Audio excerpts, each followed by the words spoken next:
Lucky Land Casino, asking people, what's the weirdest place you've gotten lucky? Lucky? In line at the deli, I guess? Aha, in my dentist's office. More than once, actually. Do I have to say? Yes, you do. In the car before my kids' PTA meeting. Really? Yes. Excuse me, what's the weirdest place you've gotten lucky? I never win and tell. Well, there you have it. You can get lucky anywhere, playing at LuckyLandSlots.com. Play for free right now. Are you feeling lucky? No purchase necessary. Void where prohibited by law. 18 plus. Terms and conditions apply. See website for details. With the Lucky Land Slots, you can get lucky just about anywhere. This is your captain speaking. We've got clear runway and the weather's fine, but we're just going to circle up here a while and get lucky. No, nothing like that. It's just these cash prizes add up quick. So I suggest you sit back, keep your tray table upright, and start getting lucky. Play for free at LuckyLandSlots.com. Are you feeling lucky? No purchase necessary. Void where prohibited by law. 18 plus terms and conditions apply. See website for details. From Hollywood, it's time now for...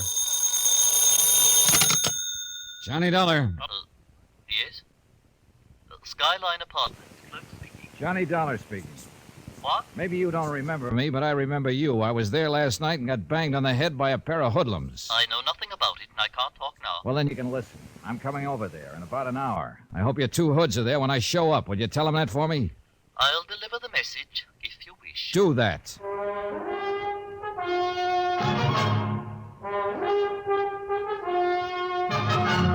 Tonight, and every weekday night, Bob Bailey in the transcribed adventures of the man with the action-packed expense account, America's fabulous freelance insurance investigator. Yours truly, Johnny Dollar.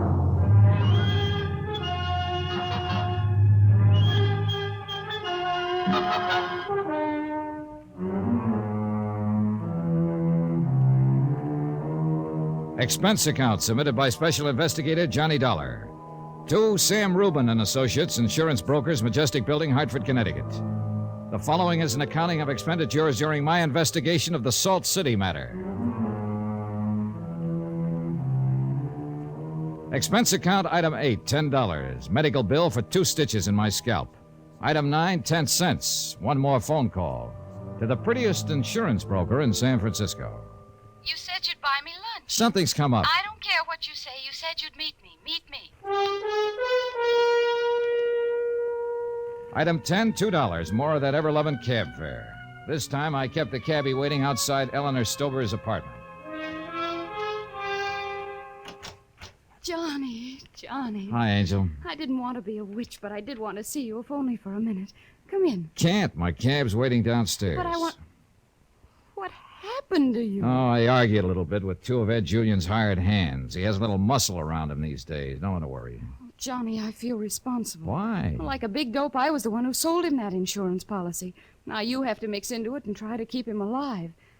You look like the one who needs protection. Well, don't look at it that way. Hmm? If you hadn't sold him the policy, I'd never have come to San Francisco, and I'd never have met you. And you wouldn't be here right now. I'll call you later. Ellie. Yes, Johnny? I didn't tell you this part. I'm going to serve a subpoena on him and try to get him to appear in court. I don't expect he'll pay any attention to it, and then they'll issue a warrant for his arrest for contempt of court. I figured he'd be as safe in jail as anywhere else. What subpoena? An attorney who worked on a few deals with him, a man named Ray Gumby. Oh.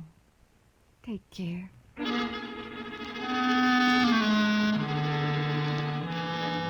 I went back to my cab and told the driver to take me to the Skyline Apartments. When we pulled up in front, the same kind of things were going on in the same lobby. Well. Hello, Moisha. Oh, Mr. Swift? Let me. Swifty! Swifty! You're in here looking for trouble, and you're going to get it. I thought you found that out once. I sure did, and I sure am. Where's your tall, skinny friend? He's coming. Look! Yo! Well, if it isn't the Rover boy from Hartford, how many times we have to toss you out of here? You've hit your quota. I only get tossed out of one place at one time. What floor's Julian on? The 4th. But that don't Get out of my way. Not so fast. I hate to have to mess you up all over again. All right, Weisenheimer, this is a knife. This is a gun. Oh, that way, huh? Yeah. Put that thing away, boy. I got 2 stitches in my scalp from you boys last night. I'll always have a little scar from them. And somehow I think you should have the same... Under the circumstances, it seemed like the honest thing to do. I left both of them in the lobby and took the elevator unescorted up to the 4th floor. But I was disappointed once more. Ed Julian didn't answer the door, but a small blonde girl who looked like she might have been having a good cry did. Swifty, what do you want? You're not Swifty. Is Ed Julian here? Swifty didn't let you come up here. He won't let anybody up here. How'd you get inside? Why don't you invite me in and I'll tell you all about it? Are you a policeman? No, ma'am. All right. Why not? Come on in. Whoever you are, mister, you're taking some awful chances. Well, let's say I'm a friend of Ed's. Ed hasn't got any friends, and I know all of them. What's your name? Johnny Dollar. Where do I find him? I'm Ed's wife. My name's Lorraine. I know you. I know a friend of yours, Eleanor Strober. She said she went to high school with you about 10 years ago. 1,000,000 years ago. At least 1,000,000. How did you know her? I'm in the insurance business. Do you expect Ed back soon? I don't expect anything anymore. No. What do you want to see him about? Business. I'd like to wait for him. You got this far, you might as well. What about Swifty and Luke downstairs? They were glad to see me come up. You want a drink or something? You ought to take off your hat and coat. It'll be cold for you when you... Did they do that? Yes, it wasn't too easy getting in. Those dirty punks. Can I fix it or something? Doctor just tucked 2 stitches in it. It'll be okay. I'm sorry. You seem like a nice guy. Well, you seem like a nice girl. What? I said you seem like a nice girl. Nobody said anything like that to me since I married Ed. You aren't supposed to be nice when I love somebody like Ed Julian. Well, my job is to protect him. From who or what, I don't know, but to protect him. I want to find him.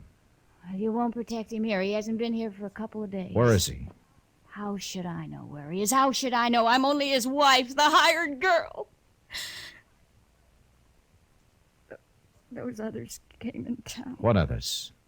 Those from the east. Ugly men with... Yesterday... No, I guess it was the day before. Ed was here with one of them. A man named Chili Winters. They sat right there, drinking, talking. Then they both went out together. I didn't like the way that Chili looked.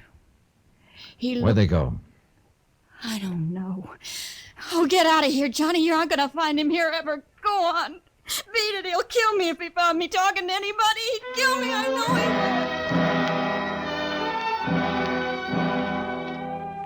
I didn't want that to happen, so I left. No one was in the lobby to say hello, fire a bullet, or use a blackjack.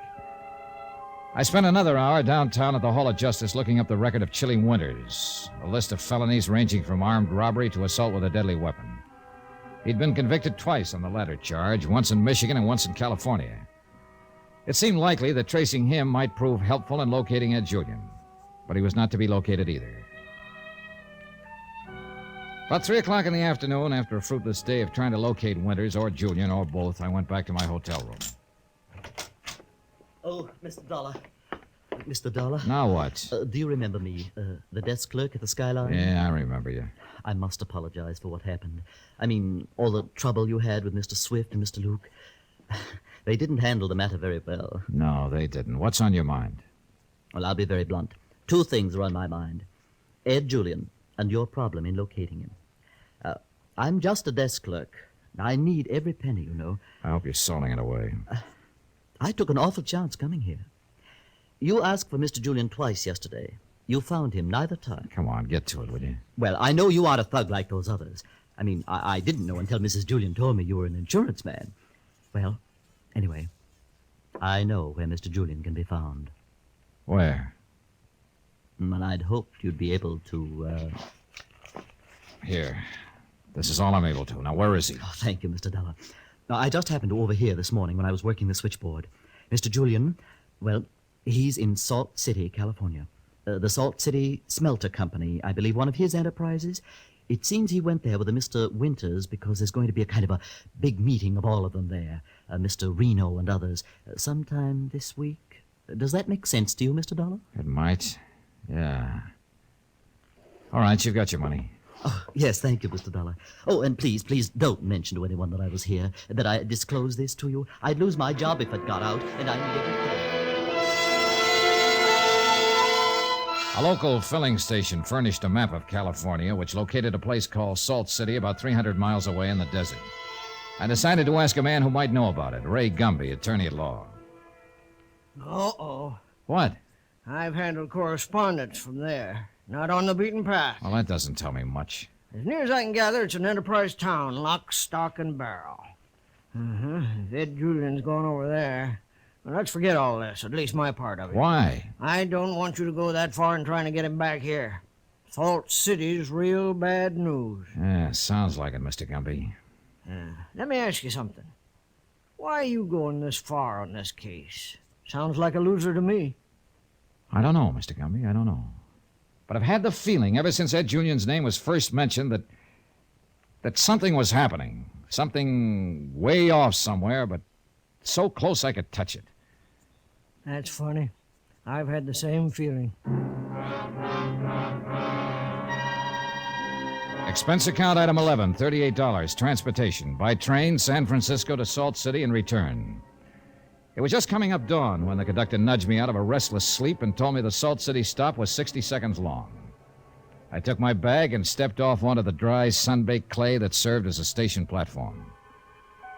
Then I looked around and saw a yellow, grimy little town stuck along one side of a yellow, grimy little mountain. The stacks from an immense smelter rising up to the skyline, the smell of phosphorus and coke in the air. It had been a bad trip to what was obviously a bad place. And naturally enough, bad things began to happen right away. Taxi, mister? Yeah, sure.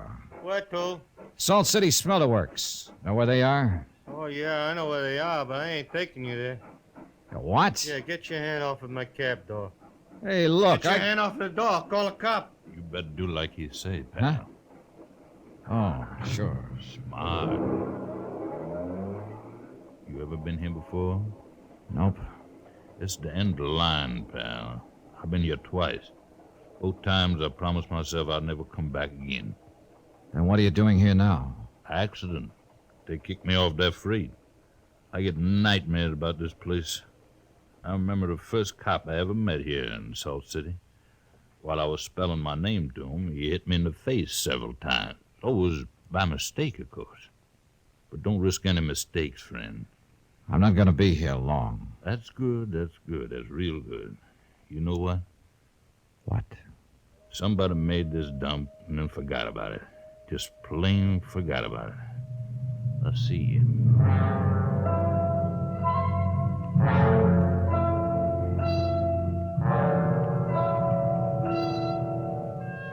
No bird sang, no dog barked, no cock crowed.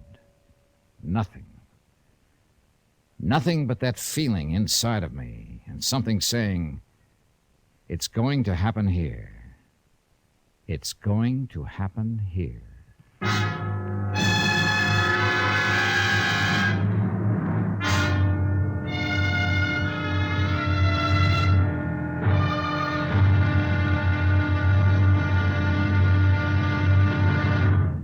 And now here's our star to tell you about tomorrow's intriguing episode of this week's story. Tomorrow? Well, maybe I was psychic or something, because tomorrow is when that feeling, that hunch, turns into action. Join us, won't you? Yours truly, Johnny Dollar. Yours truly, Johnny Dollar, starring Bob Bailey, is transcribed in Hollywood. Written by John Dawson, it is produced and directed by Jack Johnstone. Be sure to join us tomorrow night, same time and station, for the next exciting episode of Yours truly, Johnny Dollar. Roy Rowan speaking.